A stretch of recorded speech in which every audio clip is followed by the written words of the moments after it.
Hello. Today we're going to be ranking all the mainline James Bond films. This was kind of my project at the beginning of the COVID lockdown. It was just like watch all the Bond movies and 100% Mafia 3. So I have seen all of these. I'm just doing them in whatever random order the guy who made this tier list put them in. It seems to have no logic to it, which is cool. And also these category names. I'm gonna leave them, but I'm not sure these are the names I would have gone with. Like perfect, like what is perfect? Does that exist? I don't think so. And then trash, are a couple of these maybe? I don't. It feels a little harsh to me, but what do I know? I mean, we're gonna start with Skyfall, uh, which is absolutely a top tier Bond movie. When it came out, it felt like the best Bond movie ever made. Some days it still does. It's definitely the most visually appealing movie in the franchise. You got Roger Deakins doing the cinematography. It's gorgeous. There's that fight scene in silhouette, that like long take. It's incredible. It's directed by Sam Mendes, who up until that point had a flawless filmography. So you knew you could depend on him, and you absolutely could in this case too. He nailed it. You've got a great villain by Javier Bardem. That first scene between Javier Bardem and Daniel Craig, where they're like feeling each other out, figuring out what each other's deal is like one of my favorite scenes in the whole franchise. And you've got Judi Dench as M actually getting something to do. Like she was a very reliable part of this franchise for a long time, but she didn't get much she could like sink her teeth into. So in this, she's able to give like an actual performance and have an arc, and it's cool. Um, so I mean, I know it gets a little Home Alone-y for some people near the end, but I absolutely love Skyfall. And going to the opposite end of the spectrum, we have From Your Eyes Only, which is my least favorite movie in the franchise. I know that some people think this is an underrated one, or even one of the better ones, and I wish I felt that way. I don't want to dislike it. I just think it's tonally really weird because Roger Moore, he was always kind of the lighter Bond, and that was what he was really good at, being charming and making quips and stuff. And in this, he's asked to be a lot darker, and it's about how this lady wants to get revenge, and Bond is all like, "No, revenge is bad," which is just like, since when do you think that revenge is bad? You fucking love revenge, and it's just like really kind of boring, forgettable villain, and just it begins too with the worst scene in the entire franchise, which is the death of Blofeld. Except at this point in the franchise, they couldn't legally call him Blofeld, so he is man in wheelchair. He's in a wheelchair for some reason, and Bond like picks him up with like a helicopter, I think, and like drops him into like a smokestack, like a big chimney. And as he's about to drop him, Blofeld is like pleading for his life, and he tells Bond that he'll buy him a delicatessen if he lets him live. It's the worst scene in any of these movies, and in most movies.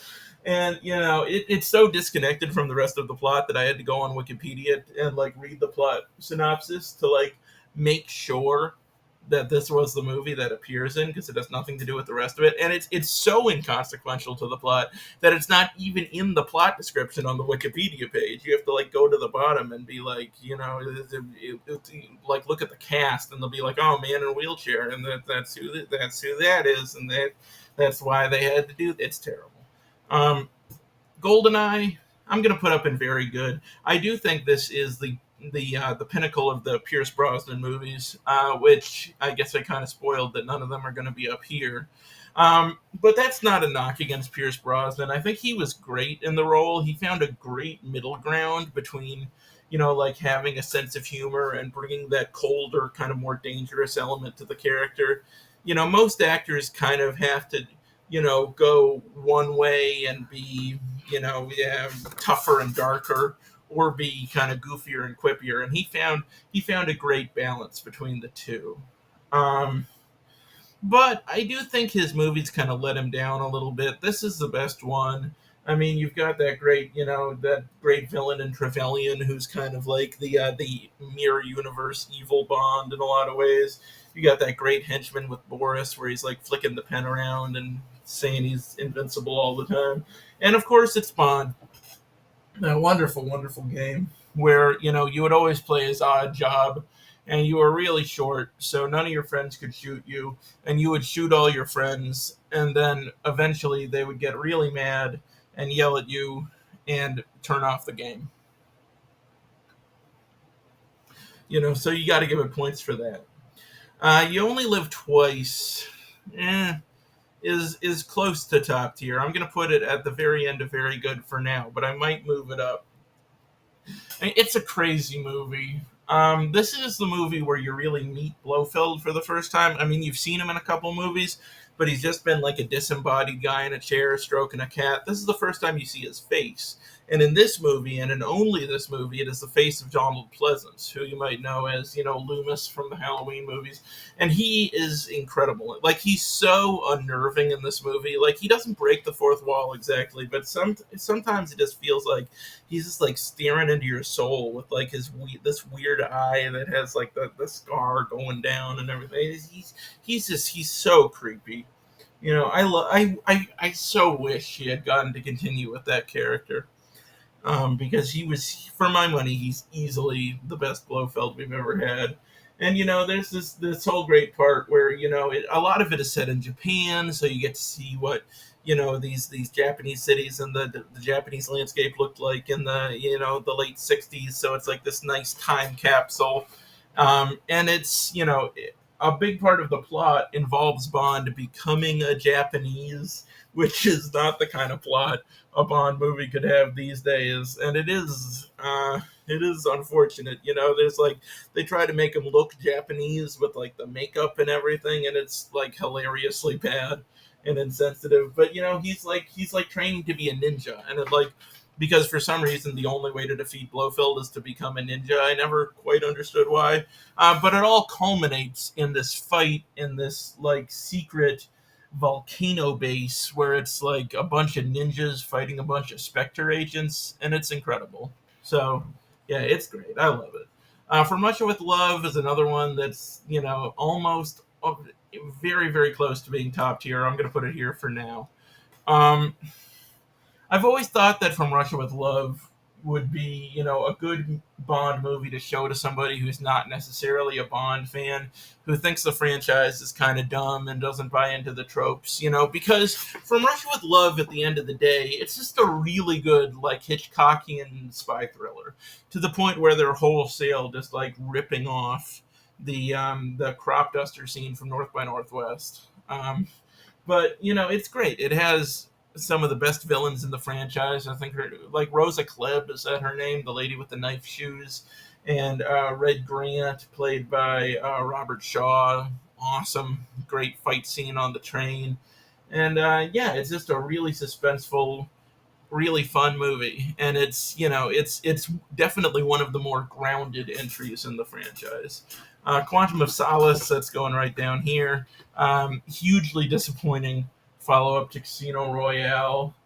Um, Really forgettable villain, really forgettable plot. I know there's like a hotel in the desert for some reason that the bad guy has. They blow it up. I don't remember. It's not important. And really kind of forgettable love interest too. Just none of it really comes together. I mean, it was directed by Mark Forrester, who's the guy who made like Monsters Ball and Finding Neverland, and I don't know who saw those movies and was like, we need this guy to make a James Bond film. Like, whose idea was that? It's not a good idea. Because he's like, ooh, I'm gonna arts it up. I'm gonna bring like like an indie aesthetic to Bond, and it's like it does not work. Like the editing is like so messy. It's like boring and incomprehensible at the same time. I will say there's one sequence that I think his weird editing is really cool, which is the shootout at the opera. I really like that sequence, and I do think the movie has some merit if you view it as kind of like an epilogue to Casino Royale, because it does kind of, complete that arc from that movie. It's like, to me, that's the most interesting part of the film. That, Casino Royale ends in such an emotionally fraught place that this film is almost like the falling action from the end of Casino Royale. This is him coming to terms with, everything that happened with Vesper at the end of that film and making peace with it, or some kind of peace, you know. And so it's interesting for that reason, but really for no other reason. Uh, Moonraker, I really want to put top tier, but I'll put it down here. I love Moonraker. It's not going to be for everybody. It's one of the goofiest entries in the franchise. A lot of it takes place on Hugo Drax's secret moon base, and they're like floating around and shooting space lasers at each other. And it brings back Jaws from one of the previous movies, and which we'll get to. And he's this henchman with like these metal teeth, and he was really intimidating in his first appearance. But in this one, it's like he's like a comedy sidekick character, and he like has this goofy romance with this lady, and it turns him into a nice guy. It has like a double take pigeon. It has like a monk fight. But I would say the best thing about the movie is Hugo Drax, and particularly Michael Lonsdale, who plays him. And Michael Lonsdale, he's like a classy British actor. So you put him in this very non-classy, this very goofy movie, and he plays it. He plays it really subtly, like he plays it like a great stage performance. And it's just, it's fascinating to see this like very classy guy in this very goofy and ridiculous context, especially because he's the antagonist, so it's just like, it's almost like Bond is waging war upon classiness itself. It's a fun dynamic. I think I love Hugo Drax. He's one of my favorite Bond villains ever. um all right, and then we've got Spectre, which is not necessarily going to go down here, but close. It might end up going down there. Very disappointing follow-up to Skyfall. And we thought it was going to be really good because Sam Mendes was coming back to direct it again. And visually, it's great. It begins with like this really cool, long tracking shot, which is awesome. But then about halfway through, it just completely falls apart once they introduce the new version of Blofeld, who's played by Christoph Waltz.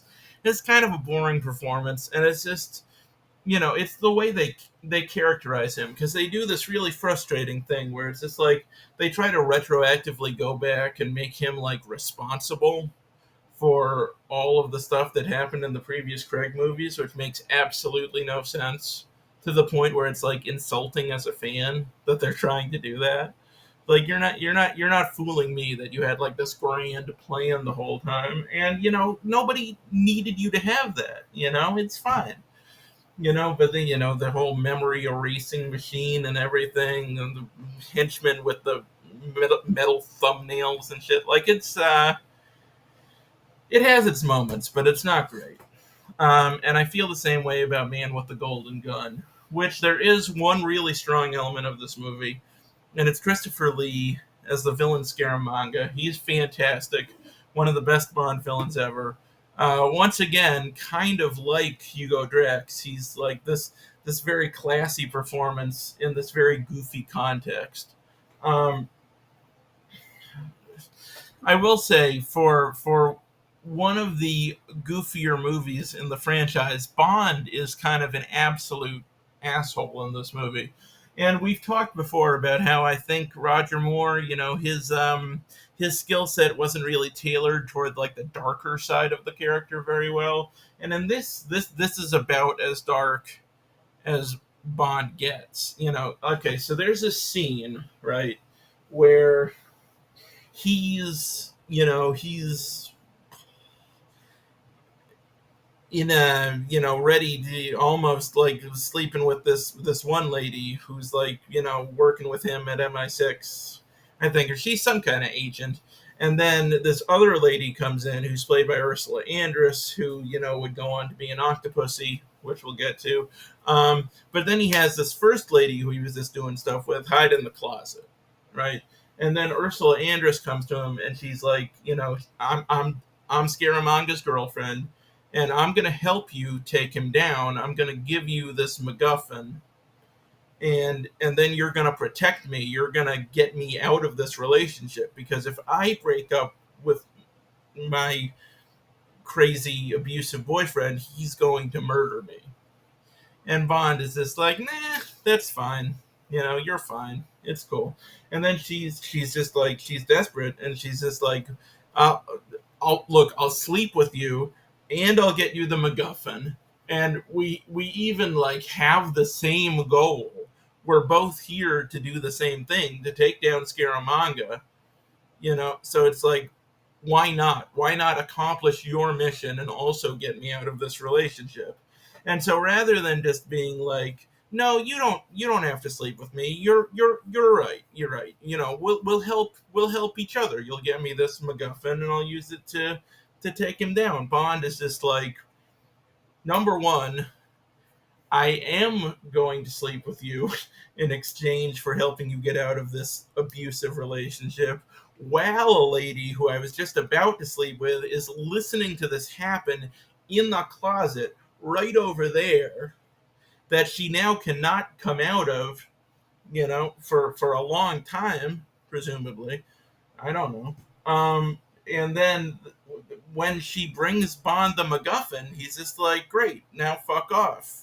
He doesn't even help her. And spoilers, she ends up getting killed. And it's like, it's the lowest moment for Bond in the whole franchise. And it's just like, it's too far. Like, I like those cold moments with Bond where he'll just kill the shit out of somebody, and say some cool quip. But it's just like, it's too far. It's too far into the realm of unlikability for there to be any coming back from it.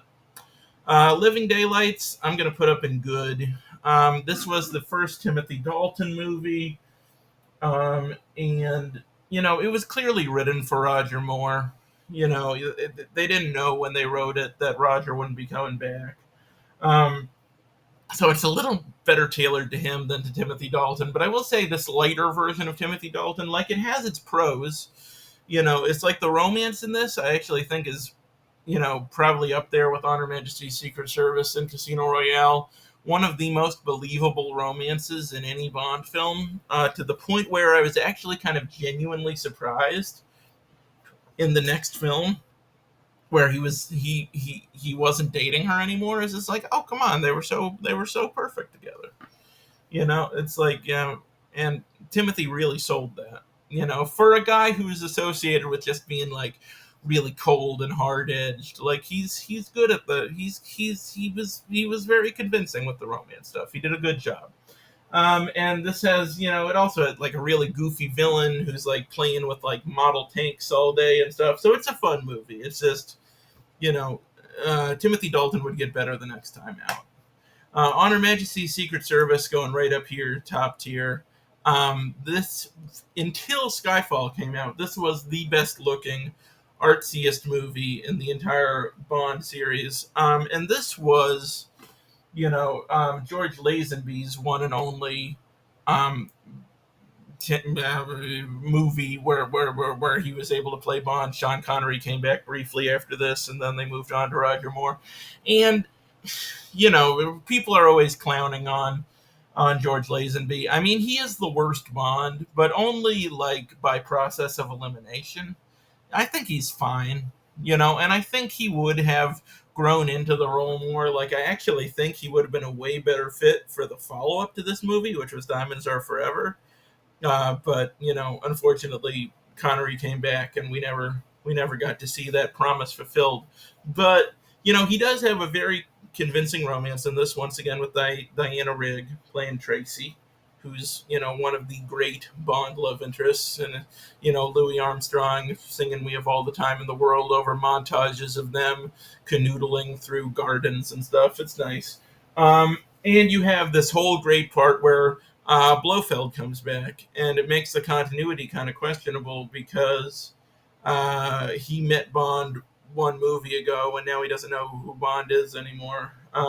So I don't know what's going on there, but it doesn't really matter. In this, he's played by Telly Savalas, and it's a very different take on Blofeld than the weird, creepy, off-putting kind of Donald Pleasance part in "You Only Live Twice," because Donald Pleasance, was like a sickening little sleazy worm man. He wasn't like intimidating, like he wasn't about to like beat Bond up. But Telly Savalas brings a lot more like physicality to the part, and he's menacing in a different way. And I think he does well with the role, not as well as Donald Pleasance, but he's good. And there's this whole part where Bond infiltrates this brainwashing facility where he's like convinced, he's like brain I think there's something about a chicken, like he's brainwashing these women with like chicken brainwashing materials. I don't quite remember the specifics, but it's magical. It's everything that takes place in his brainwashing facility is just a delight. And the stuff with Tracy is great too. Basically, the whole thing is great, and it's just, your mileage may vary on the Lazenby of it all, but I think he's fine. I think he's good enough to get by, and I think the movie is just so wonderful that it barely even matters. Um, no Time to Die, the latest Bond film, is kind of controversial. I mean, I'm going to put this one right here mid tier. I think it's a good, solid film. I thought Craig did well in his last performance in the character, and I do think it was a bit of a recovery from Spectre. A lot of the stuff that didn't work in Spectre kind of works in No Time to Die. Like, I didn't totally buy into the romance in Spectre, that this is supposed to be like this great love of his life, the love he's been waiting for. I didn't really feel that connection between them, which I very much felt in Casino Royale with him and Vesper. But, this complicates and deepens their relationship in a way where you buy into it a lot more. And, there's also Blofeld also comes back in this, and he has a much smaller role, but he's much better in this movie than he was in Spectre. The little bit we get with him is actually really cool and kind of like Hannibal Lecter-y and stuff. It's nice. And Rami Malek, they don't use his villain to his full potential, but I mean, like, he was born to play a Bond villain. He's just like so weird and creepy, and he's great. So, I mean, it's not a perfect movie. You can tell that it was kind of impacted by COVID, that because it's pretty obvious when you're watching the movie. It has like all this weird sci-fi bullshit about like nanomachines, which is the kind of thing they never did in the previous Craig films. And it just feels like it was originally going to be a weaponized pandemic. And then when COVID started, they were like, oh, we can't do that anymore, reshoots. And they made it about like the nanobots. And it's weird. It doesn't really work. But, I would say more works in this movie than doesn't. And you've got that great supporting performance by Ana de Armas, who comes in for like 15 minutes and like completely steals the movie, which is why I'm excited to see her in Ballerina. She was awesome in the action scenes in this. So yeah, I think it's a really good, solid film. Not a perfect film, but the definitely much better than Spectre and Quantum of Solace, in my opinion. The Spy Who Loved Me, for me, is top tier. This is absolutely one of the best. In fact, I would put this ahead of On Her Majesty's Secret Service. God, it's just wonderful in every way. It's got this score by Marvin Hamlish, who's an EGOTer, and it's my favorite score in any Bond movie ever. This one, it has a great love interest who's like, very capable, can handle herself, which is always nice to see. And that's true of License to Kill as well, which we'll get to next. but yeah, I mean, this is the introduction of Jaws, who's really scary in this one. Like the scene where he's introduced at the pyramids is like for me one of the most iconic scenes in the whole franchise. And you've got these amazing Ken Adams sets with like the villain's underwater lair. This is like top three Ken Adams set design, I would say, with this and the moon base in Moonraker and the volcano base in You Only Live Twice. It's just it's exceptional, his work on this. And God, it's a perfect balance because it's a little harder edged than most of the Moore films, but it's not. He doesn't go into like unlikable territory like he does in Man with the Golden Gun, and it doesn't feel fake like it does in For Your Eyes Only. It's like it's a good balance. It's definitely my favorite performance by Moore as Bond, and I think it's just scene for scene, it's absolutely one of the most solid movies in the franchise. And then we have License to Kill, which I'm going to put up here pretty high. This is Timothy Dalton showing off his full potential. And you have like I said, a great love interest who can handle herself. You have Q out in the field, which is weird, but it's cool. You have a really scary villain by played by Robert Davi, and you have a great sidekick played by Benicio del Toro in one of his first roles in the movies.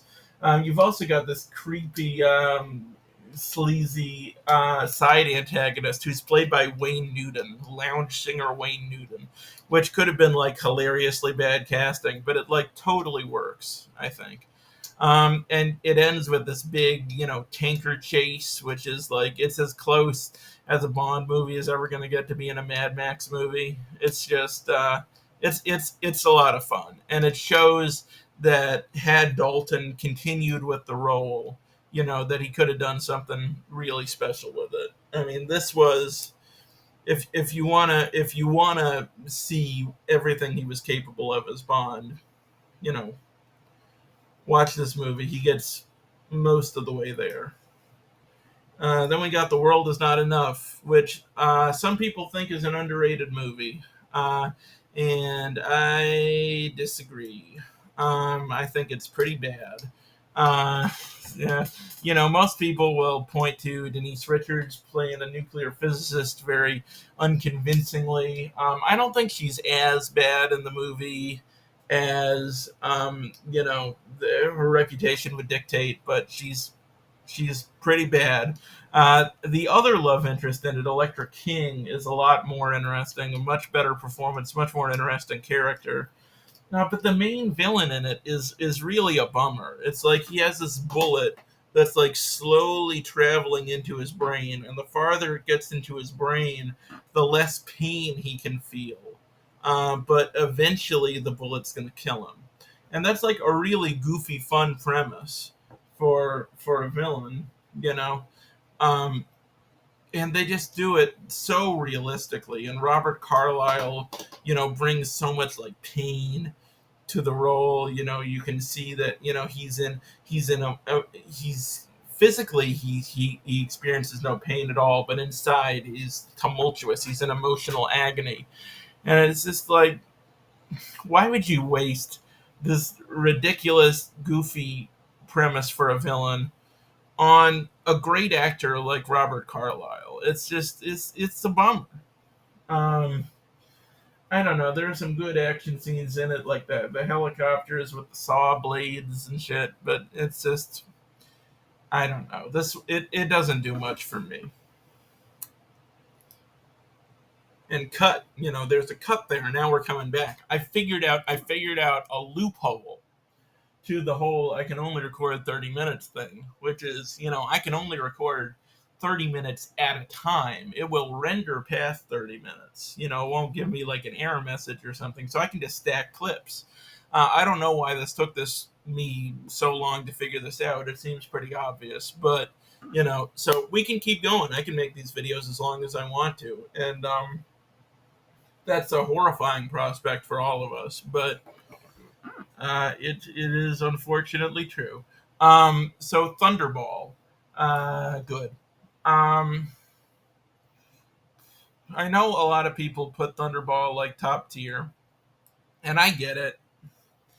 But for me, it's just it's too much of a mixed bag. I mean, there's great stuff about it. I really like the villain in it and his eye patch. I really like his main hench lady. She's great. Um, some of the it's a good looking film. They film it in some really cool like tropical location stuff. I mean, a lot of it. There's a lot of underwater photography in it. Which it's cool to see like crabs and fish all hanging out and shit, but it's a little weird. It's like somebody's like splicing footage from like one of those documentaries they're parodying in The Life Aquatic with Steve Zissou. What's that guy's name? That French guy?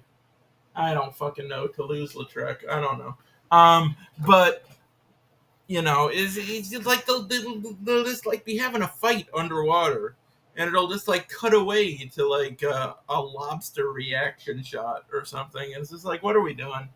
And it's just like, I don't know if you know this, but like underwater, things go slower than they do when they're not in the water. So it's like these fights, it's like taking forever. The fight scenes are taking forever, and we're cutting to like the fish. It's like, ooh, what do the fish think? And it's just like, what are we doing? What are we doing? I don't know. And Bond has a jetpack, so that might be a pro or a con for you, depending on what kind of person you are. Doctor No, I'm putting up in very good. I mean, I think that you'd think that they would build on the series past this point and improve things, and they do. But I do think Doctor No is better than a lot of the films that followed it. It's very dated, obviously, but it's got a lot to recommend it. It's got a great villain with like his creepy metal hands. It's got a great love interest. Um, wait a second. Wait a second. Did I do something stupid? Did I? Honey Rider. Did I do something dumb? Yeah, this is Ursula Andress. So who's the lady who played Octopussy? My brain is dying. See, this is the one room where I don't have like an air conditioning unit. I mean, I don't want to blame it all on that, but I'm so warm. I'm so warm, and my brain doesn't work. Oh my god. Oh my god. What's your okay? Just think. Just think. Just use your brain and think with your brain. Oh my god. Oh my god. And here's so then you go to the story. Where's the movie? Where's the fucking adaptations? Okay. And Maud Adams. Maud Adams. Okay, I remembered it before I looked it up. It's Maud Adams. Maud Adams is the one who's in Man with the Golden Gun and Octopussy. Ursula Andress is in Doctor No. I'm sorry. I'm an idiot. I'm not cutting any of this. I'm not. I refuse. But yeah, Doctor No. It's a fun time. You also have Jack Lord playing Felix Leiter in this, and Felix Leiter has always been a character who has a lot of potential. He's like Bond's American ally who would like accompany him on missions and help him out. And then in License to Kill, he gets bitten in half by a shark. And this is absolutely the best depiction of Felix Leiter in any movie ever. Like, he's so cool. Like, they wanted Jack Lord to come back for Goldfinger, and he demanded like equal billing and equal screen time to Connery, and they said no because it's a Bond movie. But at the same time, like, he's so cool in this movie, and their relationship is so much fun. Like, they got a great dynamic that part of me is just like, what if the franchise had just become like Bond and Felix hanging out, going around the world doing cases together. Like, it might have been great if they kept Jack Lord in that part. It could have been a lot of fun. But, I digress. Um, Also, the spider scene really, as a guy who's not a big fan of spiders, not fun to watch. A very effective piece of very, very, very tense filmmaking. Octopussy, the movie I keep talking about. This has a reputation for being one of the worst. I don't think so. I think it's a lot of fun. I mean, it has a lot of really goofy stuff in it, but that's no reason to, put it near the bottom of the pile. I like some goofy stuff in my Bond movies from time to time, and this has a great performance by Maud Adams, who I would never confuse with Ursula Andress. And it has, it's got, oh God, what's his name? I can't remember his name. Louis Jourdan. Yeah, I think that's his fucking name. Playing this villain who's once again this very classy man, this very ridiculous movie. I like it when Bond, cuts the classy people down to size. It's more fun when they're all like stuck up and rich and they think they're better than you.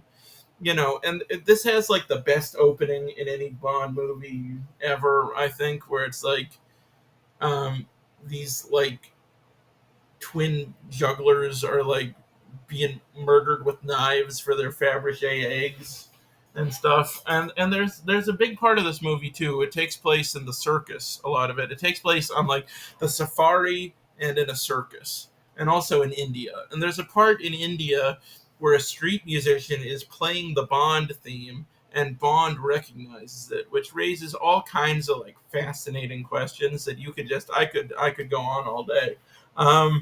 But yeah, there's one part on the circus train where Bond has to dress up as a gorilla. He's in a gorilla costume for a reasonably extended period of time, and people are treating this like it's a bad thing. I think Bond should spend more time in a gorilla costume. I was kind of disappointed he just did it in that one movie.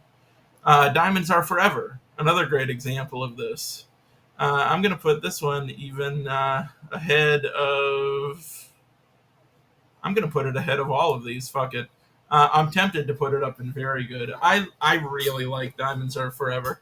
I mean, this was a hilariously bad follow up to Honor Majesty's Secret Service, just because that movie ends with one of the darkest moments in the entire franchise, and then to follow that up with like the funniest, like it's basically a Bond spoof. It's more of a spoof than when Sean Connery came back to do that like fake revenge Bond movie, like that remake of Thunderball, Never Say Never Again. This is more ridiculous than even that movie. And in that movie, he has a video game battle with the bad guy.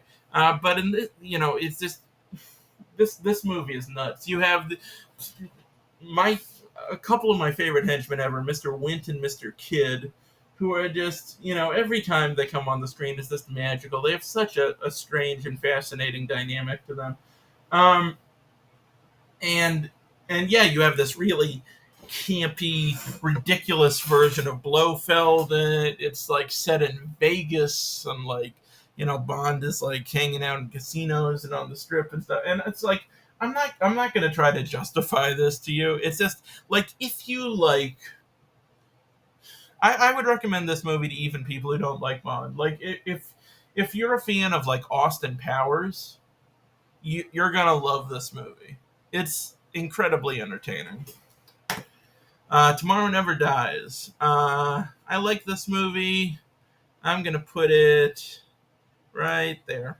There's a lot of things to admire about it. I love Jonathan Pryce's performance as Carver. He's one of my favorite Bond villains ever.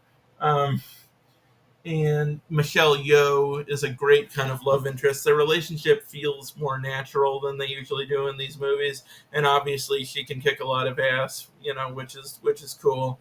I don't know. I think the one thing that holds this one back for me is that it kind of feels more like a good '90s action movie than than like a Bond movie. Like it obviously has a lot of the Bond tropes, but it doesn't quite capture that that classic Bond feel. I don't think.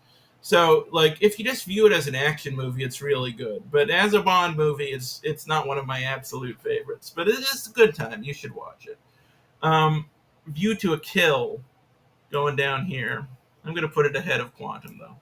And View to a Kill is worth watching for two reasons. Christopher Walken and Grace Jones. And they play the bad guys, and they're hanging out together all the time and acting together. And they're both so weird and so much fun. And the plot of this is really boring. I don't know. It's like Silicon Valley. It's like something about microchips or something. I don't care. And also, Roger Moore is like way too old for the part at this point. Like his love interest is like way too young for him, and he's not very convincing in the action set pieces and stuff. And it's not really working at this point. Um, but it's almost worth watching. In fact, I would say it is worth watching once just to see Chris Walken and Grace Jones act together. But nothing else about the movie is really recommendable. Goldfinger goes right up here. I'm going to put it after Spy Who Loved Me, which might be controversial. This is like probably the most iconic Bond film. Like, if I close my eyes and think James Bond, I kind of picture him in Goldfinger. This is just, you've got one of the best villains ever in Auric Goldfinger, who's, once again, not really a physical threat to Bond, but is a mental threat. He's like a smart guy. He's always scheming. And he has a weird kind of creepy charisma to him too. And you've got one of the best all-time villains in Odd Job with his razor hat that can like he throws the hat and bowler hat and like chops people's heads off and shit. It's awesome. You've got one of the best love interests ever, played by Honor Blackman in this. You've got that really iconic scene where he finds that dead lady painted in gold and stuff. You've got one of the best Bond themes ever. I haven't really talked about Bond themes very much, but this one obviously by Shirley Bassey is one of the absolute best. Let's see what other Bond themes do I really like. A View to a Kill actually has an awesome one. That Duran Duran song, Dance into the Fire, that whole thing. Again, what? Oh, No Time to Die, the Billie Eilish song. I really like that one. Thunderball would have had a good one. Johnny Cash wrote them one that they rejected for some reason. The same with Spectre. Radiohead wrote them a really good theme, and they turned it down for Sam Smith. Like, whatever. I would say the worst one is probably Quantum of Solace, that Jack White, Alicia Keys song. Like, that didn't work at all. The Chris Cornell one in Casino Royale was pretty cool. That's still down here. I digress. But yeah, Goldfinger, incredible, iconic, amazing movie. Live and Let Die is good. I'm going to put it right at the end here. It's a little lower than a lot of people would put it. It's very dated, I think. It's very 60s, and it was kind of playing off the whole blaxploitation movement, which a lot of those movies were, with like all black audiences, and a lot of great black composers doing the scores, but a lot of times it was like old white men directing them, like like Norman Jewison or something. And it's just like in this one, it's no exception. It's it's blaxploitation through a very white lens, and it can come off a little weird, I think. I mean, a lot of the characters are very memorable. I mean, you've got Yaphet Kotto in there playing Mr. Big, and he's awesome. You've got Baron Samedi, who seems like a really cool sidekick on paper, but then his fight with Bond is like hilariously anticlimactic to the point where I almost feel like they did it on purpose, like as a joke. And then you've got Solitaire, who's a good love interest, who Bond manipulates in a way that's not very likable. Like she does whatever these tarot cards say. And so Bond manipulates the deck to convince her to like have a romance with him, which is pretty fucked up.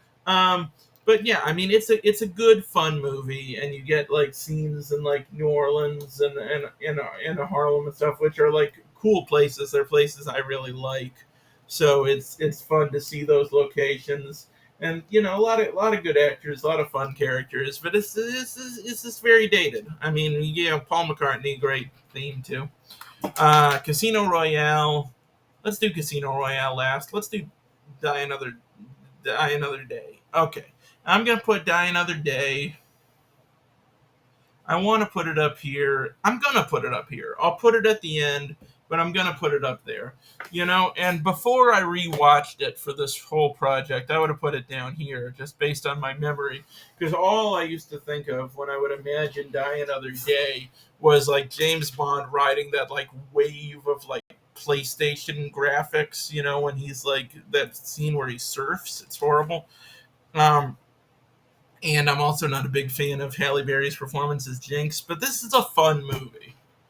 You know, Rewatching it, I was shocked by how much I enjoyed it. It's just so ridiculous and so over the top. It's even more absurd than like something like Moonraker or Diamonds Are Forever. It's just one batshit insane thing after another. And you've got the beginning of this movie where Bond is at his weakest, where he's like imprisoned for a long time, and then he has that really cold scene with M where she comes into his hospital room and basically tells him that he's useless, and it's like, so you've got really goofy fun stuff like the ice hotel and a henchman who's literally named Mr. Kill, and a fake mine with real lasers, and a dream machine. There's a fucking dream machine in it, and there's a guy who's it's like there's a guy with like diamonds embedded in his face, and there's like a Korean bad guy who like gets plastic surgery to become like a white bad guy, and it's just like it's an insane movie. Um, but it's so much fun. It's so ridiculous. You just kind of have to admire it, I think. And we'll end with Casino Royale, which is my favorite Bond movie.